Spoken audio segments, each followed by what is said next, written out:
Xo'p, chapaqaylar to'g'risidagi bo'limni savollarini o'qishga kirishaman. Nega chapaqay bolani qayta o'rgatish xavfli? Mana shu savol bejiz berilmagan, chunki shu savolni bergan ustoz nega chapaqay bolani qayta o'rgatish, ya'ni o'yin qo'lga o'rgatish xavfli ekanligini qayerdadir eshitgan va menimcha buni javobini ham eshitgan bo'lish kerak. Savol berganingiz uchun kattakon rahmat, lekin mana shu savol natijasida ko'pchilik bu haqda eshitmagan bo'lsa bilib olishadi.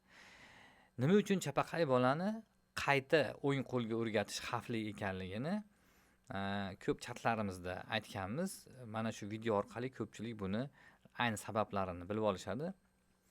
Agar bola 1,5-2 yosh bo'lsa, chapaqayligini bilib qolsak, agar chap qo'li rivojlanayotganligini bilib qolsak, uni o'ng qo'lga o'rgatishda katta muammo yo'q.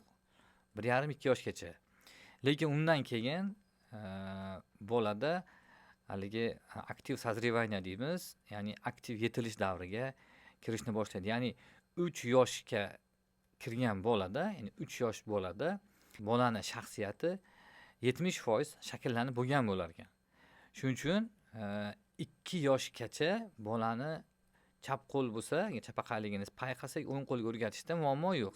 Agar undan keyin o'rgatadigan bo'lsak, aytaylik, bu muammoga qachon duch keladi ustozlar yoki ota-onalar? Bu muammoga bola 5, 6, 7 yoshga kirganda bu haqda o'ylashadi. Bolam chapaqay deydi, o'ng qo'lda yozishni xohlayman deydi va hokazo. Xuddiki chap qo'lda yozsa, chap qo'lni ishlatsa, bir chap qo'l aybdordek his qilishadi ota-onalar. Bu mutlaqo noto'g'ri podxod. Chunki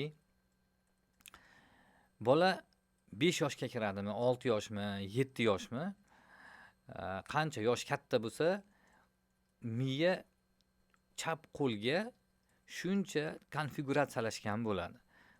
Aytaylik, bola 5 yosh. 5 yoshgacha bolani miyasi to'xtab turgani yo'qda, u rivojlandi. 5 yoshgacha 5 yil davomida rivojlandi va bolaning miyasi chap qo'lga konfiguratsiyalashdi. Bolani qo'l harakatlari bilan bog'liq bo'ladigan jarayonlar, bularning hammasi miya yordamida chap qo'lga ustunlik ostida konfiguratsiyalashdi. Endi biz uni o'ng qo'lga o'tkazayotgan paytimizda nima yuz beradi? Rekonfiguratsiya yuz beradi yoki rekonfiguratsiya yuz beradi. Buni ortida juda ham ko'p energiya yo'qotish kuzatishimiz mumkin. Ya'ni bola ko'p energiya sarflaydi. To есть bolani o'zi his qilmaydi buni energiya sarflayotganligini. Miya ko'p energiya yo'qotadi. Hattoki shunday vaziyatlar bo'lgan ekan.